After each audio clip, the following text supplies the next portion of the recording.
Hello guys, അപ്പോൾ നമുക്കിന്ന് variety ആയിട്ടൊരു ചോക്കോ ലാവ കേക്ക് ഉണ്ടാക്കാം കേട്ടോ.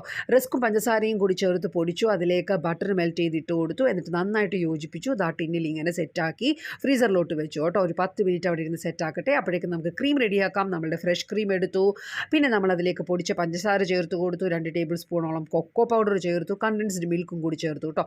എന്നിട്ട് ബീറ്റർ ഒന്നും വേണ്ട ഗൈസ്, ഇതുപോലെ ഫോർക്ക് കൊണ്ട് നന്നായിട്ടൊരു 5 to 10 മിനിറ്റ്സ് ബീറ്റ് ചെയ്യുക കേട്ടോ. അപ്പോൾ നമ്മുടേത് അതിൻ്റെ ഉള്ളിൽ സെറ്റ് ചെയ്യാനുള്ള ക്രീം റെഡിയായി. അപ്പോഴേക്കും നമ്മൾ നേരത്തെ എടുത്ത് വെച്ചിരുന്ന റസ്കിൻ്റെ ആ ഒരു മിക്സ് ഉണ്ടല്ലോ, അത് സെറ്റായിട്ടുണ്ടാവും.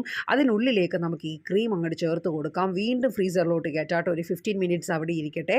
എന്നിട്ട് ഇതുപോലൊരു പാത്രത്തിലേക്ക് മാറ്റിയിട്ട് ഒന്ന് കമത്തി എടുത്താലുണ്ടല്ലോ ഇതുപോലെ ഇരിക്കും. എന്നിട്ട് നമുക്കതിൻ്റെ മുകളിൽ ഒഴിക്കാനുള്ള ചോക്ലേറ്റും കണ്ടൻസ്ഡ് മിൽക്കും കൂടി ഒന്ന് ഡബിൾ ബോയിൽ ചെയ്തിട്ട് മെൽറ്റ് ചെയ്തെടുക്കാം. അതിൻ്റെ മുകളിലേക്ക് ഒന്ന് ഒഴിച്ചു കൊടുക്കാം കേട്ടോ. നോക്കൂ ഗൈസ്, നല്ലൊരു അടിപൊളി ചോക്ലേറ്റ് ലാവ കേക്ക് റെഡി. എല്ലാവരും ഒന്ന് ട്രൈ ചെയ്യണേ. താങ്ക്